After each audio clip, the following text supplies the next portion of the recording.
Yeah, you guys didn't know we only do the podcast in tuxedos. That's what takes us so long to get ready. We're not preparing. We're just We're getting preparing. dressed, actually.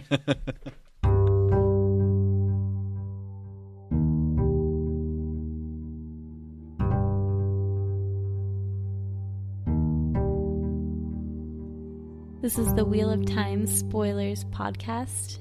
Your hosts are Seth Jacobson and Patrick Heiler. Hi, I'm Seth. And I'm Patrick. Chapter 7, Playing with Fire.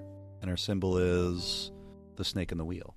With the sun barely above the horizon, the next morning, Egwene presented herself at the doors to Rand's chambers, followed by a foot-dragging Elaine. The daughter heir wore a long-sleeved dress of pale blue silk, cut in the Terran fashion, and pulled low after some little discussion. A necklace of sapphires like deep morning sky, and another strand woven into her red-gold curls, showed up the blue of her eyes. Despite the damp warmth, Egwene wore a plain, deep red scarf, as large as a shawl, around her shoulders. Avienda had supplied the scarf, and the sapphires. Surprisingly, the Aiel woman had a tidy store of such things somehow. For all she had known they were there, Egwene gave a start when the Aiel guards glided to their feet with startling suddenness. Elaine let out a small gasp, but quickly eyed them with the regal bearing she managed so well. It seemed to have no effect on these sun-dark men. The six were Sha'en Matal, stone dogs, and appeared relaxed for Aiel, meaning they seemed to be looking everywhere, seemed ready to move in any direction. Egwene drew herself up in imitation of Elaine. She did wish she could do that as well as the daughter heir, and announced, we want to see how the Lord Dragon's wounds are. I like that Avienda has a big store of really valuable stuff that she took from Tyr. And Egwene's like, I wonder where she got all those riches from. Yeah. And of course, right here, after some dissembling in Egwene's head where she was like, that was a stupid excuse. Of course Rand's fine. Everyone knows he was healed. But Gaul, leader of the Stone Dogs, doesn't care. And he's just like, second. He's like, yeah, of course. I. Go on in. I know you're his friend. I know you grew up with him. I noted here, just because I thought it was kind of interesting, I hadn't thought about Gaul's age much, and I had thought of him as a bit older, but this says, or Egwene perceives him as a little older than Nynaeve, so 30? Yeah, that's as old as I ever thought he was. Yeah. Yeah, I mean, he's still trying to, flirt with Bane and Jihad and get married. He's still a pretty young guy. He's the leader of the Stone Dogs, so that gives him some authority. But he's no clan chief, like Ruark. Yeah. So he's got some youth to him. And 25 to 30 seems about right to me. And Gaul says, in response to Egwene saying we're going to check on his wounds, he says, they may be troubling him. He is in a foul mood this morning. Gaul grinned. Just a quick flash of white teeth, an understanding of temper when wounded. He chased off a group of these High Lords already, and threw one of them out himself. What was his name? Torian. Another even taller man replied. I'm skipping a few lines here, but Torian, Gaul agreed. I thought he would slide as far as those pretty carvings. He pointed a spear to the ring of stiff-standing defenders, but he came short by 3 paces. I lost a good Terran hanging. On that bet. Totally. I always love that image of this High Lord getting I want to see that. And the Aiel are just standing there like, Yeah. Just like them standing in the hallway betting, and then this body comes flying out of the doorway and goes sliding across. And and he lost that money to Mangan. Do you remember who Mangan is? No. Mangan is the Aiel man who ends up killing a Wetlander for having dragon tattoos on his arms. And Rand is forced to hang him.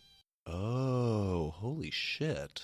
Great catch, guys. Yeah, it's one of the saddest. It's he's so loyal to he's Rand. Such a good Aielman. But this Wetlander basically blasphemies against the dragon, and by having the dragon tattoos on his arms.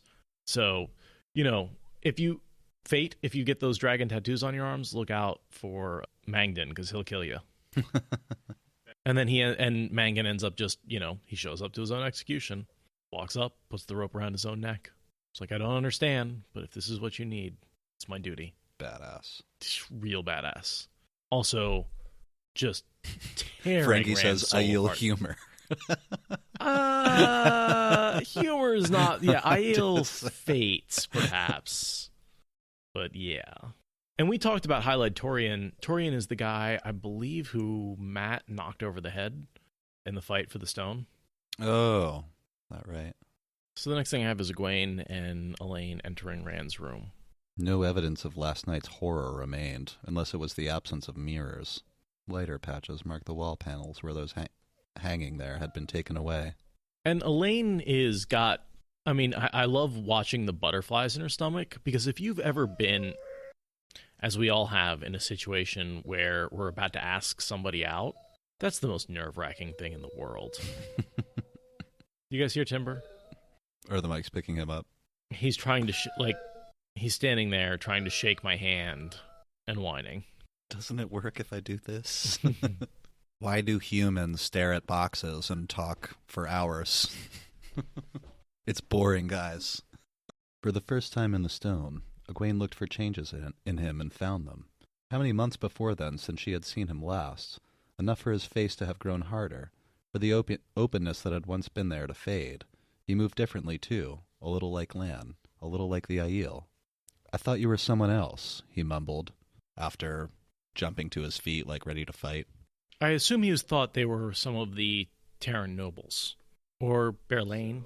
I don't think so, because he doesn't have any real reason to fear any of them. I don't think it's fear. I just think he's ready for, a confrontation. Ready to fight, ready to, fight for his I laws. imagined it was like when Berlain just walked into his room unannounced and he just whips out a sword, which was last night. She is pretty bare sometimes. Her lane is quite bare. Mm-hmm. Does that mean she shaves? I thought you were someone else, he mumbled, sharing out embarrassed glances between them. That was the Rand she knew, even to the flush that rose in his cheeks every time he looked at her or Elaine, either one. Some people want things I can't give, things I will not give. Suspicion grew on his face with shocking suddenness, and his tone hardened. What do you want? Did Moraine send you? Are you supposed to convince me to do what she wants? Don't be a goose, Egwene said sharply, before she thought. I do not want you to start another war. I think there's some paranoia madness going on there. Totally. I mean, this is the constant paranoia that Rand is struggling with. You know, in the middle of a conversation, he'll suddenly worry that his best friends are about to betray him. That's insane. I've been arguing for a while. I think that he was going mad. He's been going mad for a while. It's just a slow creep. Totally. Help me? How? That is what Moraine says. I told you not to be a fool, Rand al'Thor. You may have Terrans bowing to your boots, but I remember when Nynaeve switched your bottom for letting Matt talk you into stealing a jar of apple brandy. It's a cute story. It's like showing your baby pictures in front of your girlfriend. You're like, Mom, tell her about that story. Rand says, she found us asleep behind your father's stable, and our heads hurt so much we didn't even feel her switch. Well, I love the turnaround he does on that, where he starts. He and tells. Like, starts you telling remember us, the time you hit Nynaeve with a bowl? and she immediately goes, "We're not here to talk about old times." And it's like, Egwene, you're the one who brought up old times. You were the one who was telling the story. He just told an equivalent story, and when you got embarrassed, you were like, "Nope, not talking about that." And he says, the only thing that I really wanted to talk about in this section of dialogue was that I noticed that Rand mentions, because he says, you're here to help me, you say, with what? I don't suppose you know how to make a High Lord keep his word when I'm not staring over his shoulder, or to stop unwanted dreams. That's also the only thing I highlighted in that paragraph. Yeah. And they're like, nope, don't know nothing about that. Don't know anything about dreams. Oh, well, those are the only relevant things. I mean, and he's suffering from some dreams. I mean, I think Lanfear is hanging out in his dreams. Lots of stuff is happening in his dreams right now. Balal is no longer hanging out in his dreams, but I think he rarely sleeps until after the waste. Until Asmodean teaches him to shield his dreams. Yeah. I think part of why he's acting so mad is he's not getting any sleep. And right, in his dreams he's constantly being attacked, and his reality is getting messed up. Also, not sleeping does that. So it doesn't really surprise me that he, jerks into a fighting stance every time someone opens the damn door. Yeah, no, that's a good point. And, every time someone walks in, he's either fighting with Moraine, fighting with the High Lords, arguing with the Aiel, who at this point still don't necessarily think he's the Kara Karn. Right. So, he's got to probably be convincing them to help him out, too. So there's quite a bit of anxiety and tension on his side, which makes a sense that he wants to flee to the Waste and actually have people that are loyal to him with the Aiel instead of these Terran traitors. Right. But the girls are here for none of those reasons. The first reason that they're here is, we came to help you with channeling, she told him, with the power, Egwene is saying. If we can, Elaine added. Suspicion flashed across his face again. It was unnerving how his mood changed so quickly. I have more chance of reading the old tongue than you do of... Are you sure this isn't Moraine's doing? Did she send you here? Thinks she convinced me by some roundabout way, does she? Some twisty Aes Sedai plot I'll not see the point of until I'm mired in it? He grunted sourly and pulled a dark green coat from the floor behind one of the chairs, shrugging into it hastily. I agreed to meet some more of the High Lords this morning. If I don't keep an eye on them, they just find ways to get around what I want. They'll learn sooner or later. I rule Tyr now. Me. The Dragon Reborn. I will teach them. You will have to excuse me. It doesn't help that Weramon is a dark friend and undermining him at every frickin' opportunity, as well as the power-hungry. Yeah. Just the nobles suck. Egwene wanted to shake him. He ruled Tyr? Well, perhaps he did, if it came to that. But she remembered a boy with a lamb nestled inside his coat, proud as a rooster because he had driven off the wolf that tried to take it. He was a shepherd, not a king, and even if he had called to give himself heirs, it was no good to him that he did. And this is Egwene just seeing him as Rand, not as the Dragon Reborn or some other mythical figure. She's just remembering him sheltering a kid, basically. Yeah. And so Egwene embraces the source, and she's like, feel anything? He's like, no. Are you doing something? She's there to help him learn how to use the power, even though Moraine has told her that it's not possible. That, the whole fish and the bird can't teach each other how to fly or swim. Mm-hmm. I like that they're challenging the status quo. Yeah. They do that a lot. They're going to try, whether or not someone says that they should be able to do this or not. Mm-hmm. She embraces the source. What do you see? What do you feel? Look at me, Rand. I see you. What am I supposed to see? Are you touching the source? Egwene explains how much more powerful she is than Moraine, but...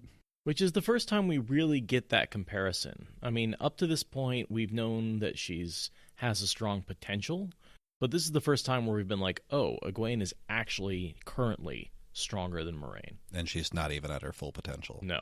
And so, as she's thinking about how powerful she is, because she embraces as much of the power as she can, and she realizes it's way more than she ever has before, she's thinking about how much more powerful than Moraine she is, like her measure of power, or whatever, few measures of power. And she thinks about having had watched Nynaeve heal, and she thinks that she could repeat some of the things, but she's not going to try healing. She's just going to try to delve, essentially, or figure out what it is with this wound in his side. I'm not sure she'd be that good at healing. No, I don't think so either. I don't think Egwene is ever very good at healing. I honestly can't think of a situation where she does. She might, but... Mm-mm. No, I mean, she's not very yellow. She's got a lot of green, a lot of blue. She's a fighter. She's capable. Yeah, in the testing, she heals Rand. But it's just... we're kind of saying that it's just not her thing, It's not her focus in real life. Yeah. And it's funny, she learns so much from so many different people, but she sort of leaves the healing to Nynaeve. If she had lived those alternate reality lives and lived out her life in the Two Rivers, she probably would have become a very good healer because it would have been one of her only real uses for the power. Right. And she would have only really been able to learn from Nynaeve. Yeah, that's pretty much all Nynaeve does. Right. Until... That's all she can do. Carefully, she spun out hair-fine flows of air and water, and spirit, the powers used for healing, and felt for his old injury. One touch, and she recoiled, shivering, snatching back her weaving. Her stomach churned as if every meal she had ever eaten would come up. It seemed that all the darkness in the world rested there, in Rand's side. All the world's evil in a festering sore only lightly covered by a tender scar tissue. A thing like that would soak up healing flows like drops of water on dry sand. How could he bear the pain? Why was he not weeping? And so I think that's a reservoir of taint and the true power that's been existing in his side. Yeah. You know, we've talked about how Baal-Zimon stabbed him with the true power, and it's just been a festering wound in his side. Yeah. And it gets worse. Sure. It's interesting, that wound actually saves him from Fane's dagger, because when Fane cuts him across the wound, the two evils fight each other rather than Fane's dagger killing him instantly. And so neither get anywhere. Exactly. It's like that episode of The Simpsons where they explain why the rich guy's still alive. Do you remember this episode? Invincible. Where there's so many pathogens and cancers trying to get through that they're all stuck in the door, fighting each other. Yeah. Mm-hmm. Stuck in the door. That was the And Mr. Burns goes, so I'm invincible. And the doctor goes, oh, good God, no, the slightest invincible. So Egwene spins out the flows, touch Rand's side, recoils, and she asks again, what do you feel? And he says, I don't feel anything, just goosebumps, and no wonder. It feels weird when you're channeling. And so I'm nervous. They go through this thing. Well, Egwene lets go of the source, and he's like, oh, I'm not feeling goosebumps anymore. And then Elaine grabs it because they agreed on that ahead of time. And he's like, oh, see, I feel them again. And she's like, because you're talking about it. She's like, nope, it's because Elaine over there is channeling. So this is hugely valuable. I mean, he uses the fact that he can tell when women are channeling all the time. Yeah. It's a huge ability. The moment when he learns it. And essentially, Egwene says, look, we already learned something. Let's see what else we can learn. Oh, yeah. And my other point was with the wound, that the two evils pulsing together gives him one of the clues he needs to help cleanse the source. Oh, yeah. And then they pinch each other on the butt with the power.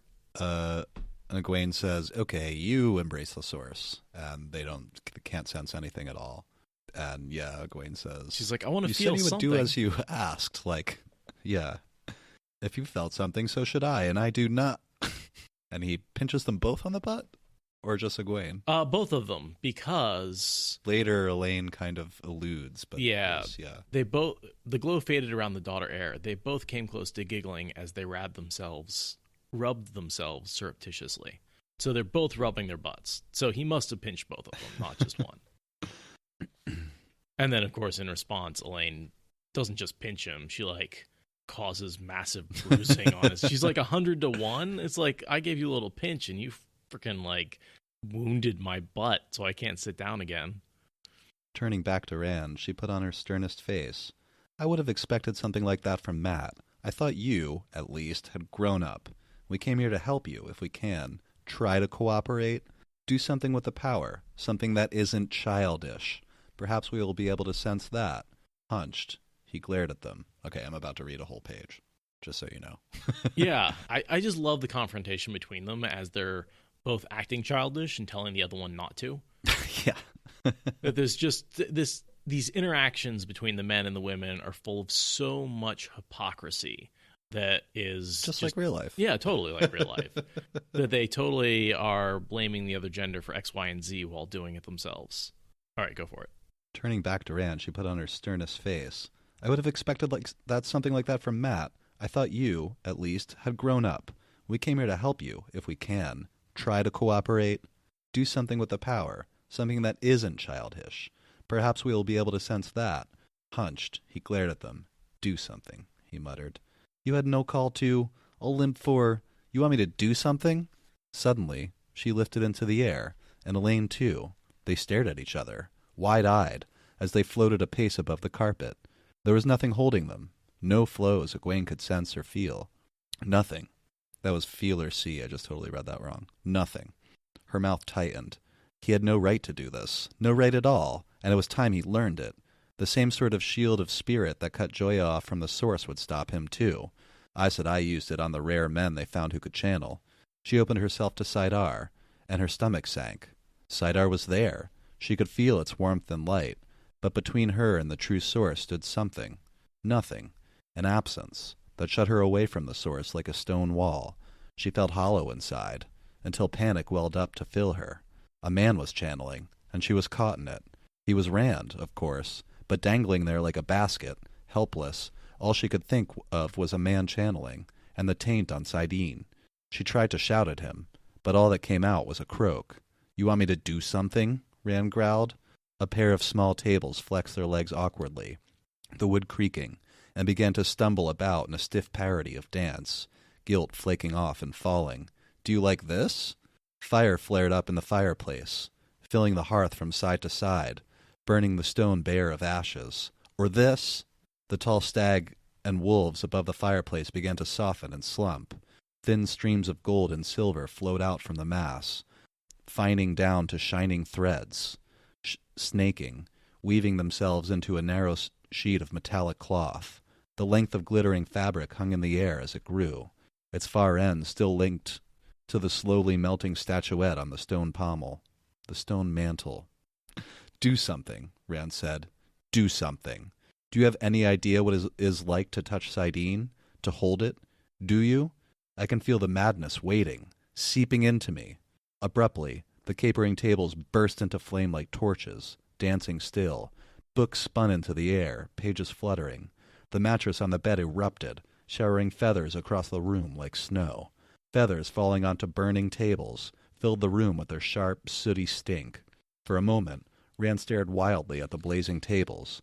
Then, whatever was holding Egwene and Elaine vanished, along with the shield.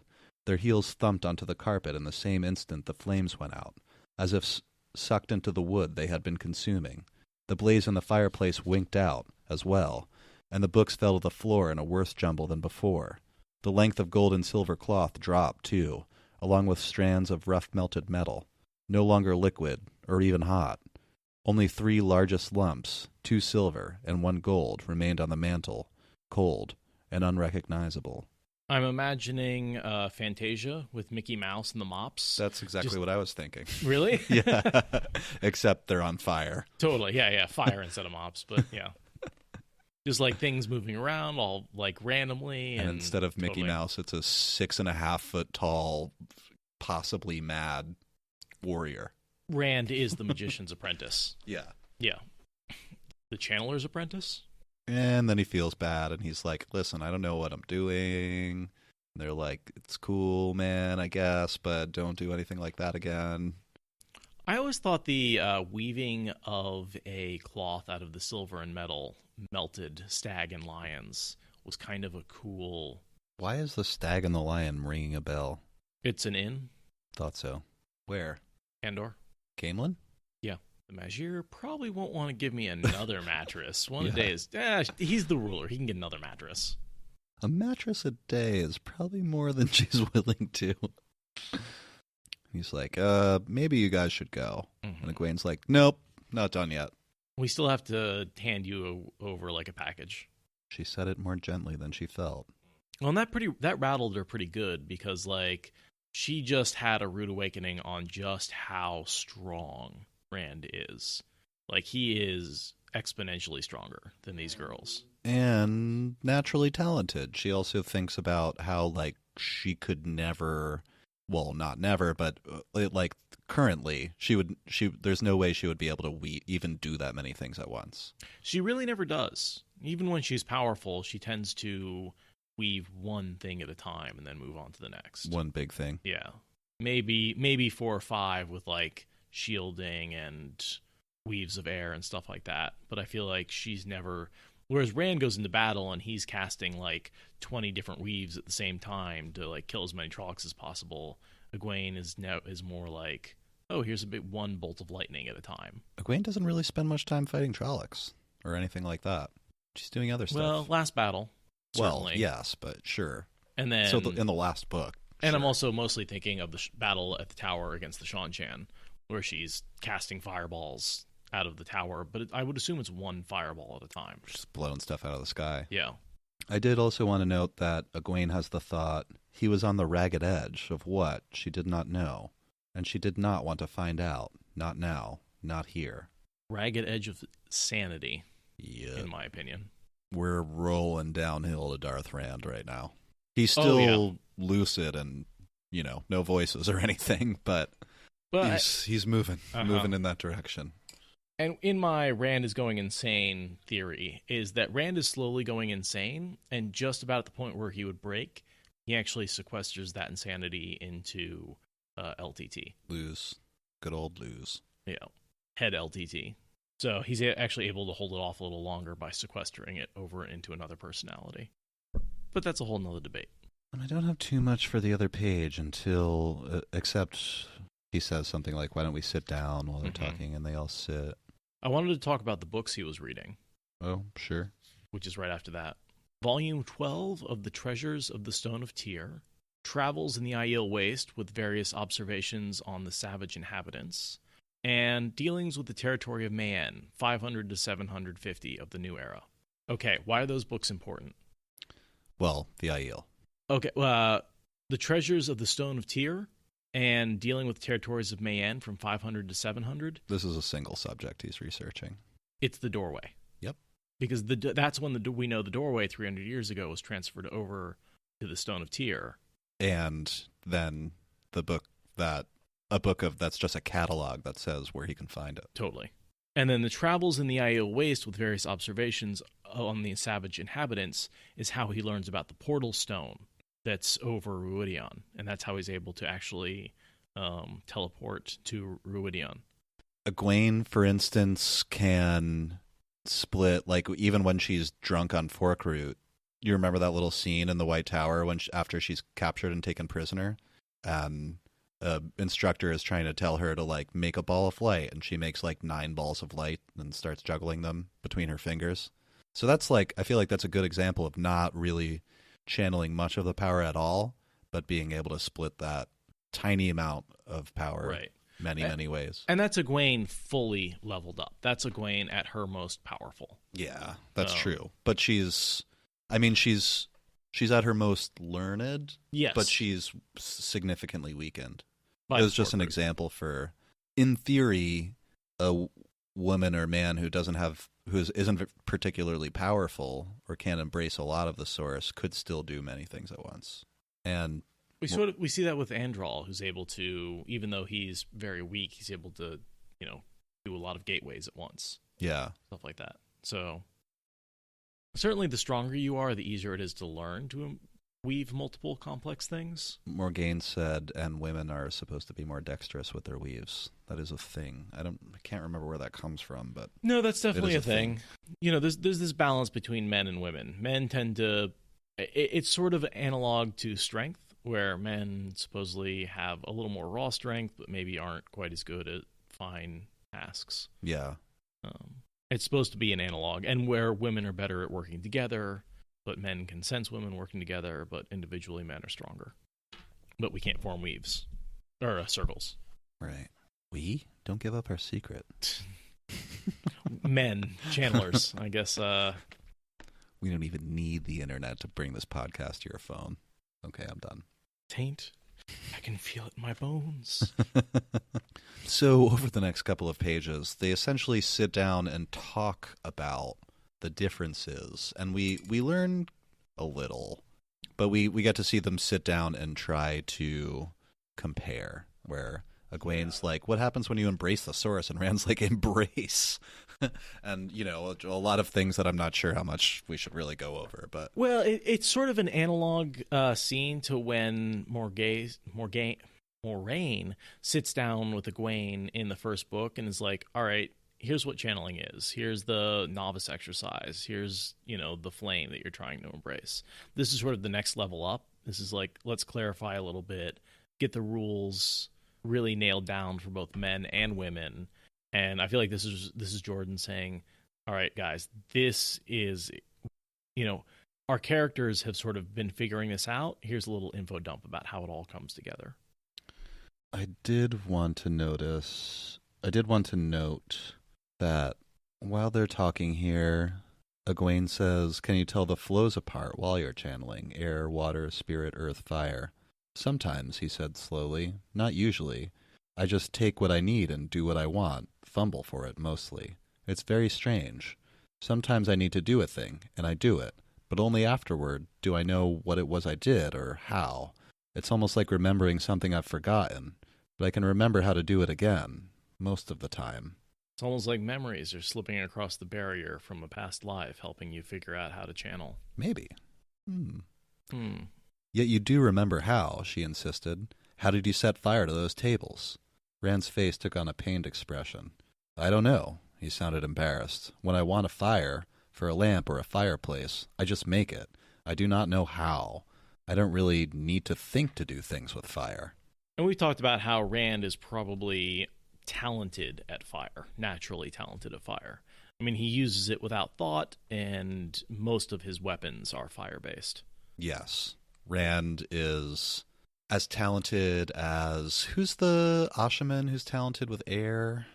Nafe. Nafe. Good. Thank you. All right, more than 44. Affinity is the word.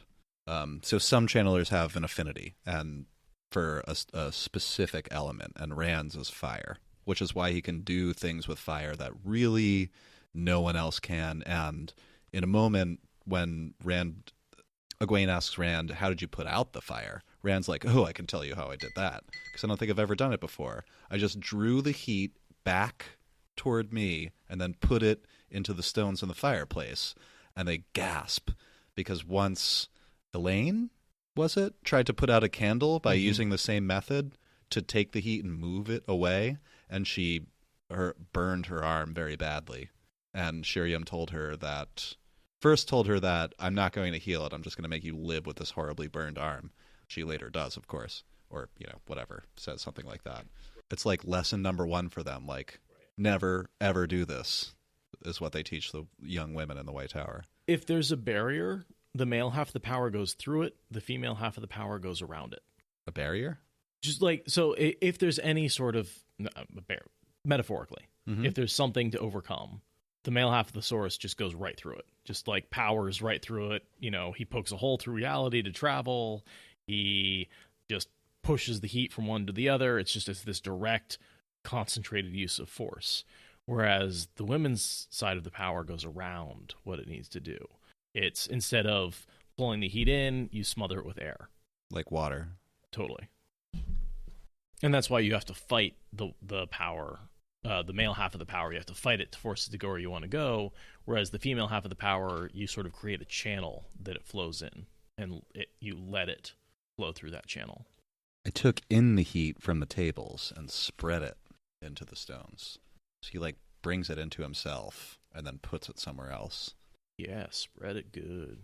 I think you just proved the difference to me, Egwene sighs. And that's the end of that. I feel like that's the last time they really try and teach him how to channel. Yeah. At that point, it's like, well, you need a male teacher. Asmodean. Egwene pledges to try to find the way to teach Rand to channel, but of course she never does, and there's no way to do it. There are things they could learn from each other, but how to embrace the source, how to channel, it's not it. The end of this chapter is Egwene saying, I don't love you, and Rand saying, oh, good, because I don't really love you either. Yeah. The time had come to bring up her second reason for being there, but it was even more difficult than she had expected. This was going to hurt him. Those sad, wary eyes convinced her it would, but it had to be done. She snugged the scarf around her. It enveloped her from shoulders to waist. Rand, I cannot marry you. I know, he said. She blinked. He was not taking it as hard as she expected. She told herself that was good. I do not mean to hurt you. Really, I don't. But I do not want to marry you. I understand, Egwene. I know what I am. No woman could... You wool-brained idiot, she snapped. This had nothing to do with you channeling. I do not love you. At least, not in the way to want to marry you. Rand's jaw dropped. You don't love me? He sounded as surprised as he looked, and hurt, too. Please try to understand, she said in a gentler voice. People change, Rand. Feelings change. When people are apart, sometimes they grow apart. I love you as I would a brother, perhaps more than a brother, but not to marry. Can you understand that? He managed a rueful grin. I really am a fool. I didn't really believe you might change, too. Egwene, I do not want to marry you either. I do not want to change. I didn't try to. But it happened. If you knew how much this means to me, not having to pretend, not being afraid I'll hurt you. I never wanted to do that, Egwene. Never to hurt you. She very nearly smiled. He was putting on such a brave face. He was actually quite close to convincing. I am glad you are taking it so well, she told him in a soft voice. I did not want to hurt you either, and now I really must go. Rising from her chair, she bent to brush a kiss across his cheek. You will find someone else. Of course, he said, getting to his feet, the lie loud in his voice. You will. She slipped out with a sense of satisfaction and hurried across the anteroom, letting Saidar go as she took the scarf from her shoulders. The thing was abominably hot. He was ready for Elaine to pick up like some lost puppy if she handled him the way they had discussed. She thought Elaine would manage him nicely, now and later, for as much later as they had. Something had to be done about his control. She was willing to admit that what she had been told was right. No woman could teach him, fish and birds, but that was not the same as giving up. Something had to be done, so a way had to be found. That horrible wound and the madness were problems for later, but they would be dealt with eventually, somehow. Everyone said Two Rivers men were stubborn, but they could not match Two Rivers women. I liked about that, I don't know if you had anything to say, but I really liked about that how just ridden with Egwene's point of view that whole thing was. Yeah. Just ruins the whole because there's all these lines like this is going to hurt him and it just doesn't, and he's just like it's cool. And then later when she has the thought like, oh, he really is putting on a brave face, he's such a good boy. Yeah. It's just, he's like, nah, I'm fine. He's like, oh, I'm glad I don't have to tell you the same thing. But she just doesn't believe it. Yeah. Well, I agree with you, Aradia. She is very self-centered in this phase, but also I feel like this is a really good kind of example of what happens all the time in the series, and everybody does this, and it's so, I feel like it's one of those things that makes the characters so real. Sure. I mean, and I like Dancing Samurai's point that it's the inverse of Rand's perspective in The Eye of the World when he's like trying to comfort her and like getting all of her emotions wrong and being very self-centered himself and being like, oh, I don't understand why she's so excited to go on this adventure. Like there's just this parallel between, teenagers don't, and I say teenagers and I know they're, but they don't really understand each other emotionally. And there's a lot more of that with Elaine and Rand. The next chapter where they're fumbling to like express their feelings is just like brings me back to high school in so many ways. The whole like Elaine like not wanting to enter the room because she like doesn't want to, because she's so nervous about asking him out. Yeah, she's glad that he's hesitating because it means an extra moment before she has to talk to him. Totally. I also love that Egwene is going to Rand and saying, listen, we grew up together. It was expected that we were going to be together. As I've gone out in the world, I've found that perhaps it was just a normal expectation that I date you, and I found there's a whole world of men out there that I've been exploring and getting to know. After a year of meeting people, I've decided to fall in love with your brother. That's funny because it's true. Yeah. And at this point, she's still totally crushing on Khalid, who is Rand's brother, which I think is hilarious that she goes out of the Two Rivers, meets all sorts of people, and gets a crush on Rand's half-brother. Fucking going. The more we talk about that on the show, the more I wish that Egwene goes and gets Khalid and bonds him. Yeah. And then the Lord Captain Commander of the Children of the Light is the warder of the Amerlin seat. Absolutely. And then Gawain doesn't go running off doing some dumb shit in the last battle. Not that Khalid doesn't, but if he was required to, he wouldn't have. And he should go back to Andor and be there to help Elaine and Brigida take back her throne. That's what he should be doing. That's what he should be doing, not mooning over Egwene. Also, it would just fix this whole White Cloak thing. Totally. It would just fix it. No, but that becomes Perrin's thing. That's true. Yeah. Although I do think Egwene, Perrin, Khalid, White Cloaks is a good loop because the four of them were really together. Okir's tendency says, better for Gawain to go to the White Cloaks, though. Concentrate all the stupidity in one place. Just lock that up in one spot and just leave it.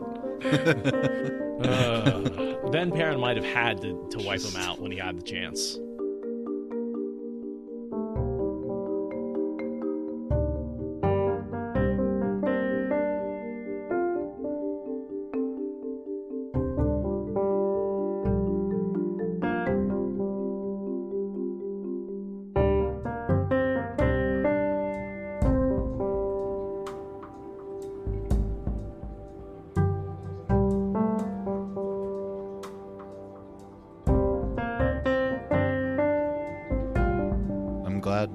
are so many people here listening. Even if there's only a couple of people participating in the conversation, which is never the case. I mean, and by that I mean only a couple.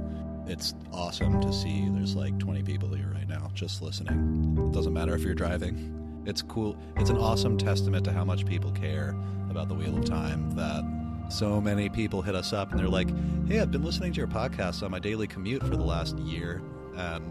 Totally. I just started donating or whatever. I love those emails that are like, I just discovered your podcast and binged for the last month. Yeah. Way to go. And it's funny because those people, they experience the podcast, and I've done this with other podcasts where you binge and you experience it all in compressed time, but you still feel like you experienced the entire year. Yeah. And you were there the whole time. Yeah. And so they're like, hey, we're jumping right in. And I'm like, oh, okay. Nice. It's funny. They probably know who people like Travis and Aradia are, and people who we are here a lot and we call out a lot. Sakan, people who are like super active in the conversation. Thank you for listening to the Wheel of Time Spoilers podcast. Rate us in the Apple Podcast app or support us on Patreon. Is that good enough?